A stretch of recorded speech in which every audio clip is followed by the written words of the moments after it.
Ah, no intros. No intros. Oh man. Last of Us HBO show.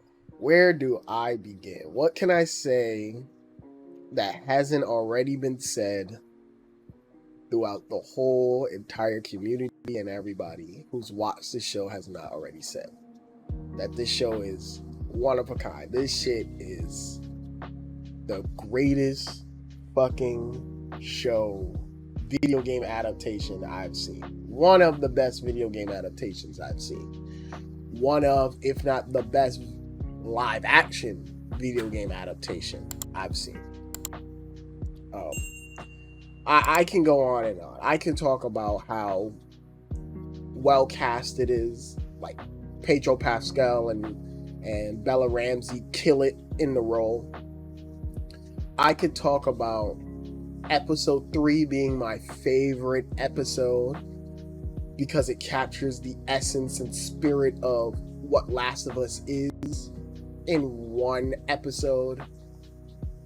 I can talk about the changes they made that in some cases elevate and go beyond the video game. I can go on and talk about how the infected look really fucking sick and cool, and I'm very baffled on everyone's complaining and bitching and whining about there's not enough infected when they're used so smart and intelligent throughout the whole entire fucking show. I can go on and on and on and praise the cinematography, the simple fact that they got Gustavo, the composer of the video game, to write and do music for this, and also bring over music from the video game into this show. I can talk about fucking the simple fact that they fucking got the fucking voice actors not to just come in and just do a simple hi and bye cameo or have them just be clickers walking around and shit. Actually add significance to the actual fucking story, not just throwaway cameos, fun little cameos that actually add to the story. I could go on and praise this fucking show. I can go on and talk about this is the blueprint and this is how video game adaptations need to be. I could go on and on. But I think what I will say about this show is that the reason why it is so fucking fantastic, and the reason why I think it succeeds and blows my expectations out of the water, is because of two people.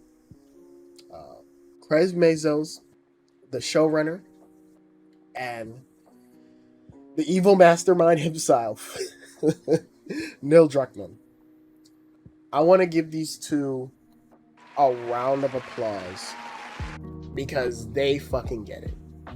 And I want to give even more credit to Craig Mazos, the showrunner, because he gets it the most. Like, Neil Druckmann gets it because it's his baby. He gets it.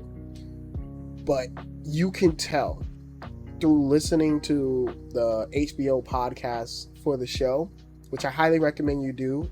It gives you great insight on how they were so faithful to the game, but also when they deviate and what was their philosophy on deviating. You can tell Craig Mazos is a huge fan of this franchise, of this product, and he just wanted to honor it. And by honor, I mean he wanted to respect it at all costs. And there are moments in this show where it's just beat for beat, bar for bar, even just how characters look and how characters move. It's literally straight off of the video game. I was like, what? This is like jarring. It was the most jarring thing I've seen. I was like, what? It was like, they just was like, we cannot screw this up. We need to make it exactly like the video game and one for one recreate every single nick and cranny. And I was just blown away. And then when they did deviate, when they did add something, it was to either elevate the world or elevate the scene, or just elevate the theme of Last of Us. And I think this motherfucker, Craig Mazos, gets the theme of Last of Us and the theme of love, the theme that the best qualities of what love can bring out of a person, and some of the dark shit that it brings out of a person. So he gets the theme of Last of Us perfectly, especially the theme of Last of Us 1, because it is the story of Joel and Ellie and their relationship and how they bring out the worst and the best of them. And I'm like, he gets it. This motherfucker gets it. And it's like, from the opening of the show and how they do flashbacks, and these were new things that they added into the show. I knew at those moments when they added those flashbacks, I was like, they get it, because that's something that's never been talked about even in the fucking video games. It's the flashbacks and how we as humans, regular people, would handle a pandemic on this scale, an infection on this scale. And it was the most logical but also scariest thing I've ever seen. And maybe because we had a pandemic and it was kind of like one for one, kind of like, if you see how people acted on a pandemic, wait till you see a viral outbreak. And I'm like, holy shit, like, this show is amazing. I cannot praise it anymore. I cannot praise how much I said before, I love episode 3. It's my favorite episode, only because this is when I knew Craig Mazos and the team gets The Last of Us, because they were able to change a particular story in The Last of Us, Bill's Town, but show it in a completely different way, but still keep the essence and the theme of Last of Us in that whole entire episode. The theme of love. I'm gonna keep reiterating that. Unconditional love, like the theme of that. But instead of in the video game, I felt like Bill's Town was a metaphor or a mirror of what Joel will be if he doesn't embrace love. If he just stays by himself, this is what Joel would have become. He would become Bill. He will definitely become Bill. And in the show, they flipped that and was like, no, Joel, this is what Joel can be if he allowed love to come into his life. If he had embraced Tess as a person and as a lover, he would have had beautiful things come out of it.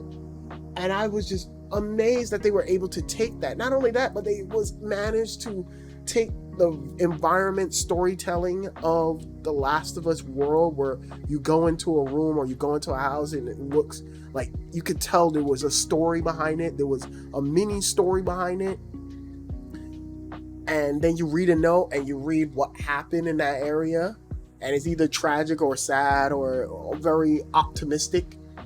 And for this episode in particular, they took it and they showed it to us. It was like we were reading a note of a life of a guy, of these two lovers going through the zombie apocalypse together and leading into a beautiful love story. It was the best episode. It's the reason why it's one of the best episodes. But I feel like every episode is a fucking banger. Like, these motherfuckers was not missing. I was like, how is this? This is some voodoo ass shit. Please, someone get a sorcerer, get somebody, an exorcist. This is a voodoo ass show. How are these guys not missing? How? How are they not fucking this shit up? It's like every single beat, every single moment, they were hitting it left for left, right for right. And when they did deviate, motherfuckers, I was like, how are you guys deviating but still making it even better? Like, they deviated from the Left Behind DLC.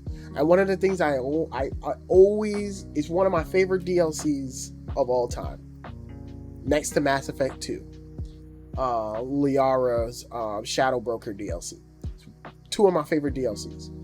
But one of the things I never liked about it, and this is why I say these motherfuckers elevated the shit and sometimes surpassed the game, is that I hated the winter mall. I was like, there's no point to this. It's just there for gameplay purposes of, oh, because we don't trust people would enjoy the game, enjoy this date, we're just gonna go and we're gonna throw in this winter, Ellie protecting Joel. And I'm like, I always thought it was whack. I always thought it was lame. I just never cared for it. And then they said, let's scrap that shit and just focus on this date between two lovers, which systematically gives us everything you need to know on why Ellie is so heartfelt on protecting the people she loves. Why she puts her heart into everything.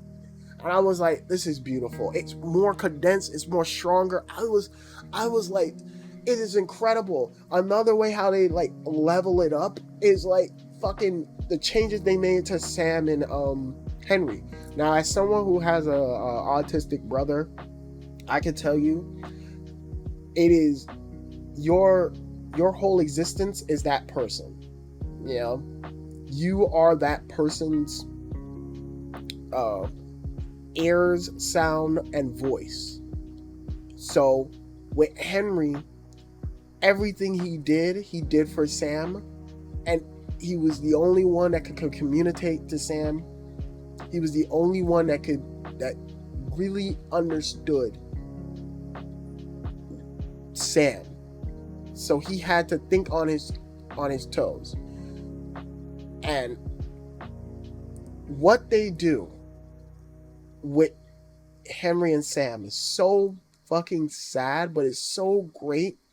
I literally tear it the fuck up. I think it's better than what they had in the original game. I was like, this is so much better. I was like, and maybe because, again, I have a disability brother as well, so I can relate to that burden of like, or struggle of trying to make sure you do everything in your power to make sure your brother is safe, and make sure they're out of trouble, and doing whatever it takes, even doing some shady shit in order to make it work. I was just blown away by the ending. Blown away. Tears coming out of my eyes. Next day, I had to hug my brother because I'm like, I understood. I understood why he did what he did. Like, and the shocking. This is why I say they elevated it. They elevated it. The simple fact, when he shot his brother and he just looked, the look Henry gave of like, I failed my brother, all of this, everything I did was for nothing, was beautiful. Beautiful. Fucking beautiful. I was like, this show is amazing. This show is a fucking demon on wheels. Beautiful.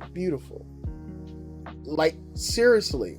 And I've seen some people's opinions of this who played the game, and I'm just baffled on how anybody who's played the game and loves the game as much as I do can sit here and say this show is not good or not great. To me, this is a great companion piece to Last of Us. Like, this is like if you just want to see a different take of the story of part 1, this is how you do it. This is what the remake that they fucking put out for PlayStation, for the PS5, this is what this should have been. Changes, the same story with alterations, little alterations. You know, I haven't even talked about the final episode, which was like, I was livid.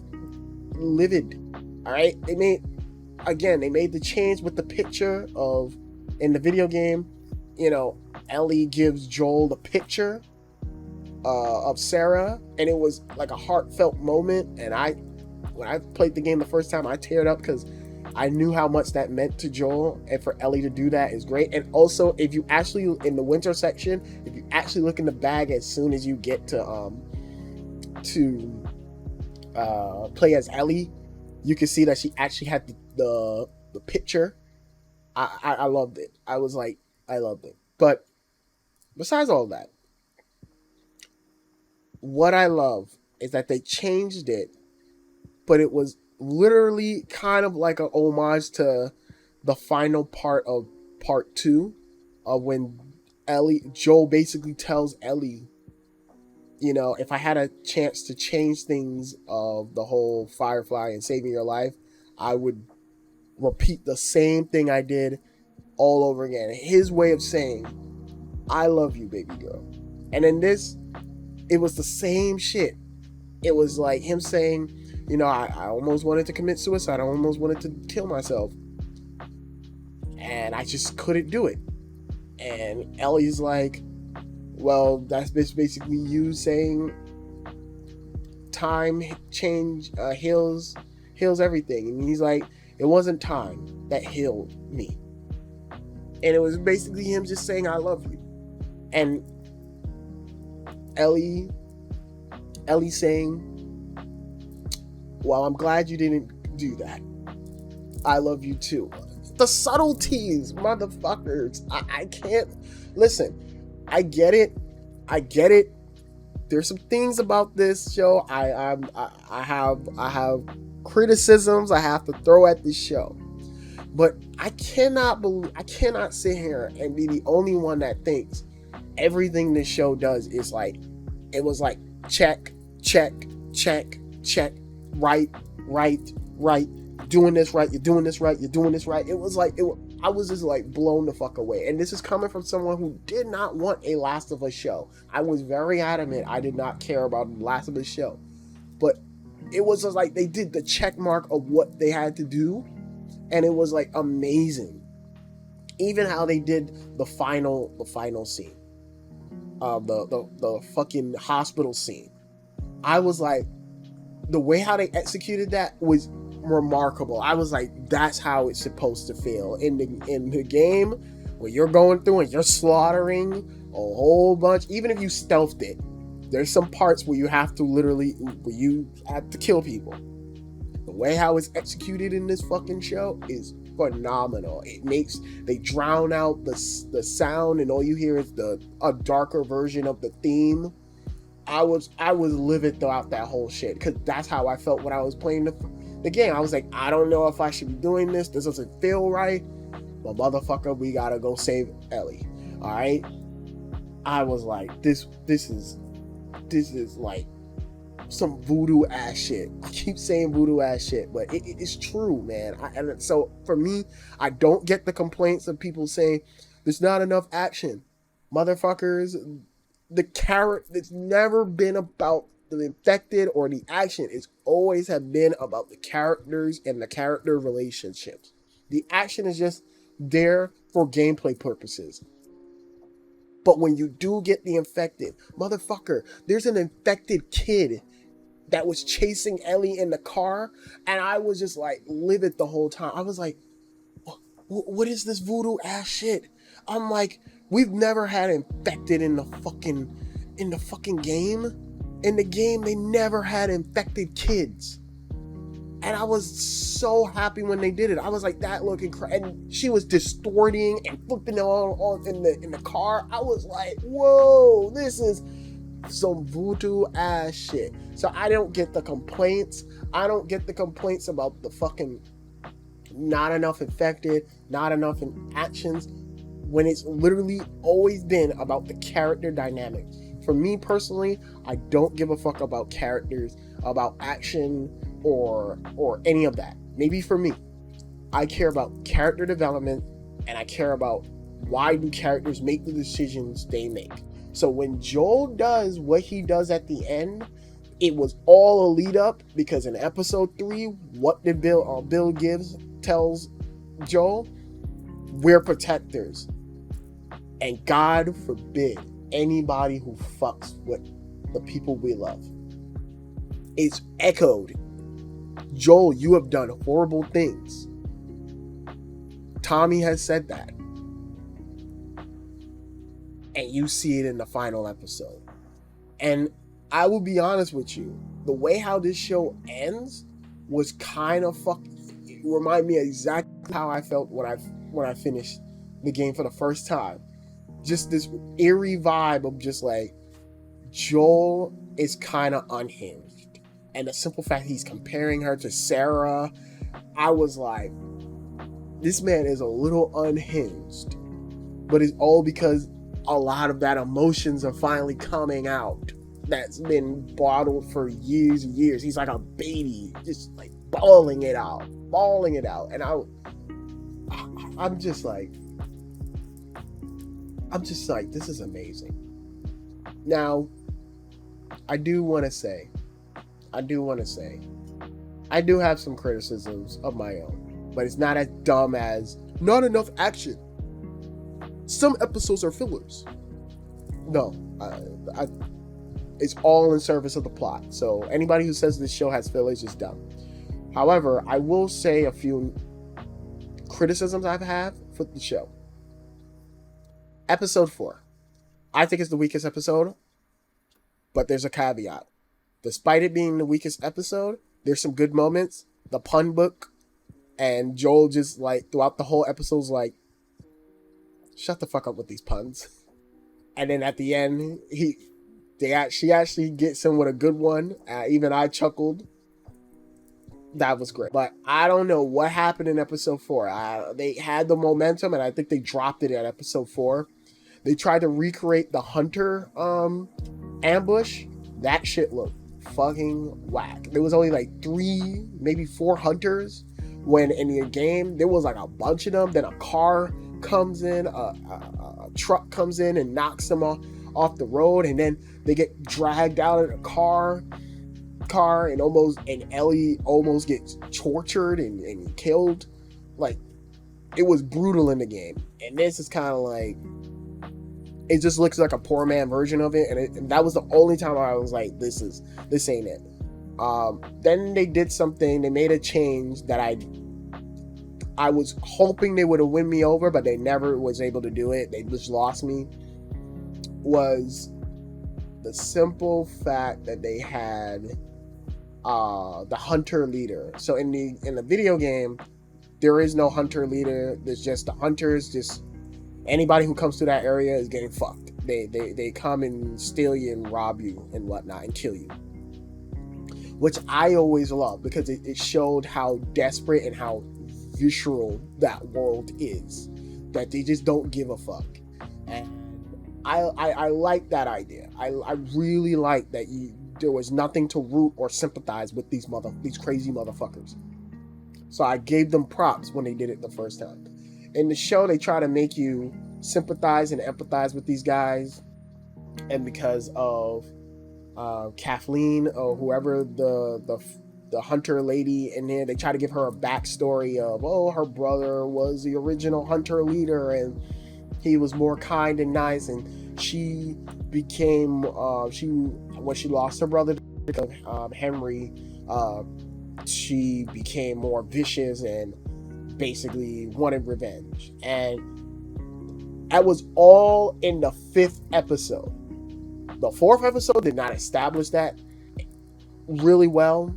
I thought she was lame, and I just thought they didn't do enough to win me over of, this faction is kind of bad. Like, she kills a doctor, and I'm just like, all right, fine, I guess that was bad. But there was nothing about what the hunters did that I saw was really bad. Like, the 4th episode, I just think is weak. I just don't like it. I just don't think it's really executed well. However, what I will say is that they slightly redeemed themselves in the 5th episode. Not only did you get to see how twisted these guys were starting to become, like they were literally starting to become Fedra. And I love the lady, her opening scene in that, where she's talking to the adults, and she's treating them like this is a kindergarten, because she has like a kindergarten type voice and attitude, and she's talking to them like they're all little kids. I love that. I was like, this should have been her introduction. I was like, this is a better introduction to the character. The introduction they had before was fucking trash, and I'm like, whatever. So I will give episode 4 a little bit of a leeway because episode 5 slightly redeems it, and also we get that cool ass zombie infection shit. Another thing is, I would say the change to the tendrils. They're the coolest idea. Coolest new addition to the Last of Us universe. I love it. I hope they put it in the fucking game. I wish we had more scenes, not with just infected, but just more scenes with them. Like, I think that would have been really cool to explore that even more. Like, because that was a really cool idea, and that's something brand new that they came up for the show, to change from the spores, which, after looking it up, it is true.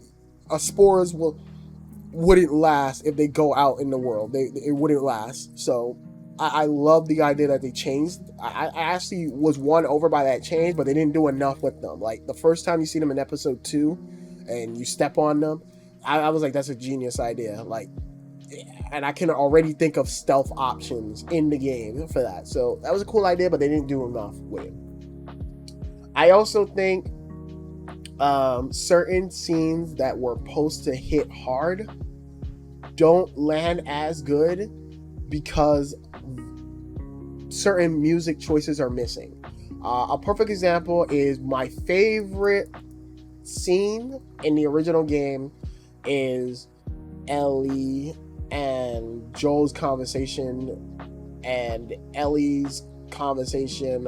Everybody who died has either died or left me. That whole breakdown in the video game, it hits like a motherfucker. I was like, it's so good. So good. So I was like, if they fuck this up, I'm going to be pissed. And I was like baffled when they did it in the show, and it was like a 1-for-1 recreation, and it was so beautiful. I was like, they got it. I was like, yes. But then I was like, something's missing. I can't put my finger on it. So I rewatched that scene in particular. And this is how I thank Gustavos, the composer for The Last of Us, for his contribute to The Last of Us universe. Because this motherfucking music, when it hits like a motherfucker, whoo, it is so fucking good in certain scenes. So it was that scene. I would also say it was the scene where we meet David and Ellie like bashes his fucking head in with the machete. The music is missing for that, and I think it needed to have that, or even after that, which I love that they changed it, that Joel doesn't come in and help and stop her from it. No, Ellie keeps doing it until she's had her fill, which I love. I love that change, that slight little change. I love that. That was a beautiful change. But it was missing the music after the embrace. After when Ellie and Joel meet up after that. That fucking music that plays is so beautiful, it's so good. It needed that, and I'm a little disappointed we didn't get that. What else? I would also, and this negative, this one I think is gonna piss a lot of people off. But I'm gonna say something real controversial, but fuck it. I don't really feel like Pedro Pascal is really Joel. Now hold your pitchforks. I do think near the end he becomes the Joel I know and love. But at first, this motherfucker was not Joel. This man, Joel in the video game is more rugged, more like, I don't give a fuck. He's almost like a lunatic in the game. Like, he's just super aggressive, like very much like, I don't give a fuck. I'm very macho man, I don't give a fuck attitude. And I will snap your fucking neck without any remorse. And that's that's why I personally always loved Joel. And in this show, they did something where they toned that shit down. They made Joel more like I'm more reserved, I'm more quiet, I'm more in my thoughts, don't want to be bothered by people, whatever. And that's not Joel. That's not Joel. But to the show credit, I think the way how he acts makes sense for Pedro Pascal, because they made Pedro Pascal. Pedro Pascal, from what I've seen, he seems like a chill dude. So they really, really, really toned Joel down, but it led to some good moments.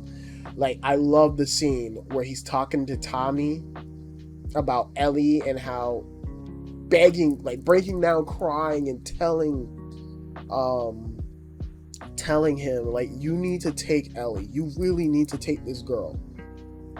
Because I'm losing my hearing. I couldn't protect Tess. I feel like I'm failing at everything, and I just can't afford to lose this girl. And I was like, that was a beautiful moment. And I'm just like, man, man. And then the scene where he like clenches his chest and he's thinking of, and he sees Sarah, or a person that reminds him of Sarah, and that girl comes with her own daughter, but it turns out it's not Sarah. Beautiful scenes. I was like, wow, wow, wow. But yeah, I don't think he's really Joel. He's more of a soft version of Joel, but it's all right. It works. It works for the show.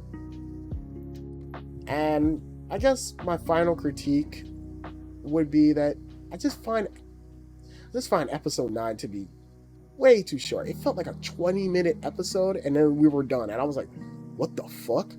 And I felt like it's because while I do love the episode and I love the giraffe scene, and it hits all the notes I wanted it to hit for the final part, like the giraffe scene, the hospital, the lie that he tells Ellie, everything was just hitting great. And that's another example of like music working to an advantage, because they took all the music that was in the original scene and put it in and recreated it in the show, and I was very impressed. But I was just kind of baffled on like the runtime for this, and I feel like they just kind of was like, okay, well, we gotta kind of rush this and hurry it up. And I don't know, while I think the pacing was really well, I was just kind of like, man, there should have been more here. And I think there could have been two options they could have went. They could have gave in to like fans bitching and whining about, oh, there's not enough action, by doing the tunnel scene from the original game. So in the original game, the final infected encounter is in the tunnel, and it's like waves of infected. We got runners, clickers, 3 to 4 to 5 bloaters, you name it, the whole squad is there waiting for your ass. And you can either go guns blazing, or you can tiptoe around all of them. It is a very intense and it's a very hard sequence.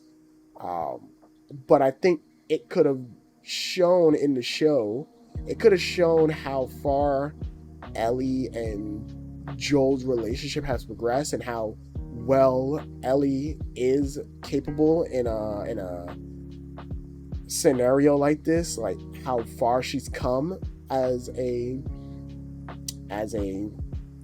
survivor.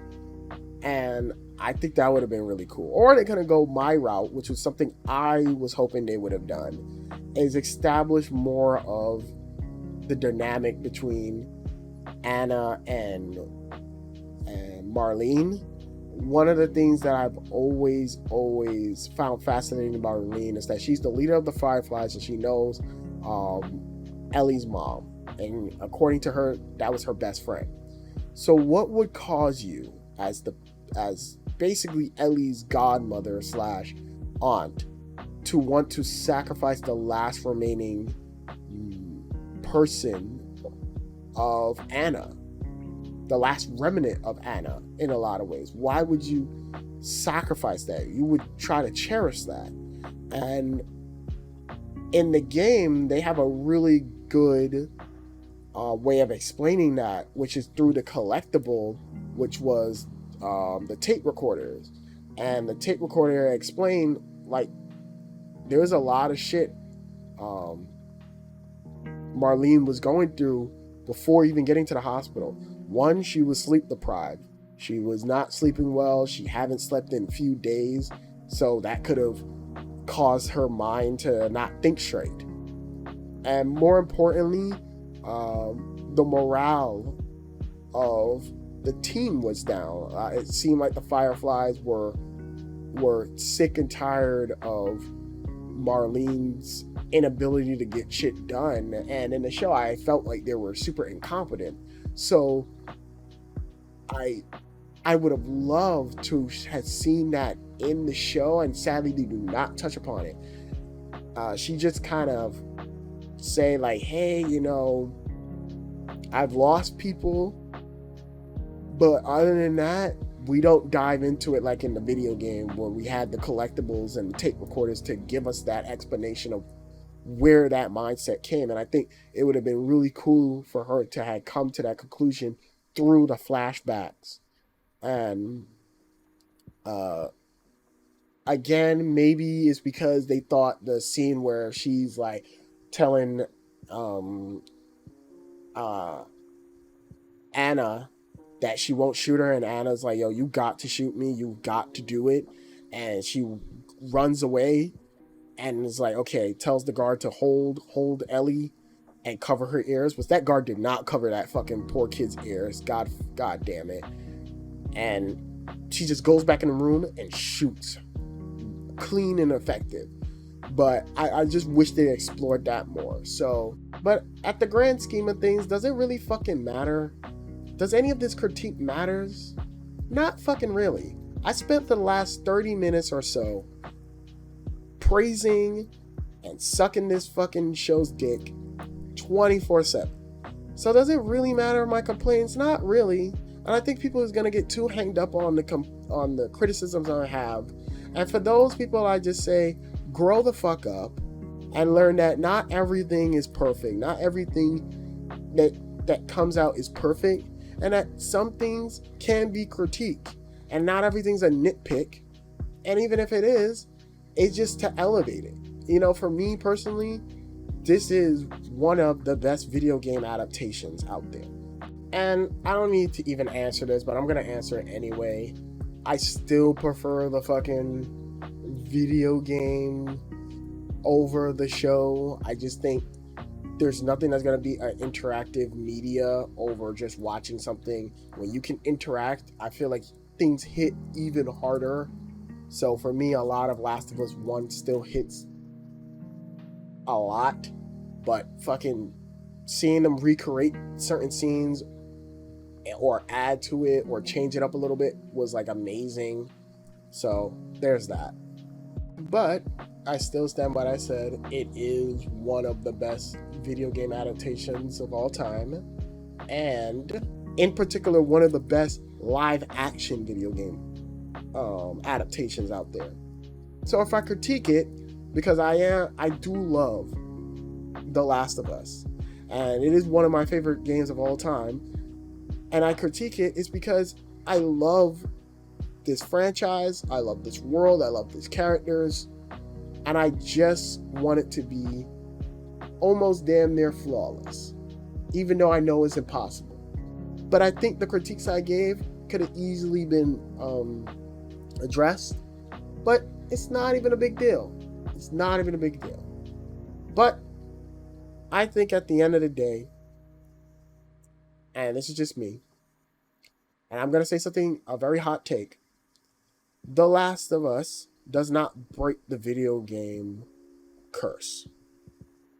Because with every Sonic game or Sonic movie, there's another shitty ass fucking Resident Evil movie. With every Detective Pikachu, there is another garbage ass Mortal Kombat movie. But I do believe The Last of Us HBO show lays the foundation of what video game adaptations can be and what they should strive to be. In particular, story-driven video game adaptations. Craig Mazos, Neil Druckmann, everybody who worked on this show should pat themselves on the back because they've created something beautiful that I think should stand the test of time and show that if you take this shit serious and you give it with a bunch of love and heart and dedication, you can make something incredible like The Last of Us. And I just hope, I just pray, whatever next video game adaptation, live action video game adaptation that comes out, they are on the same fucking level and the same passion and heart that was in this fucking show is in those adaptations. And with that being said, I've talked enough. This video has gone on for way too much. I hope you guys enjoyed the video. Let me know in the comment, what was your favorite episode? What was your favorite moment? What was some of your favorite recreations, some of your favorite changes? Let me know in the comment section down below. And subscribe. We have more videos coming soon, so stay tuned. It's your boy, Mr. Degenerate, signing out. Have a good one.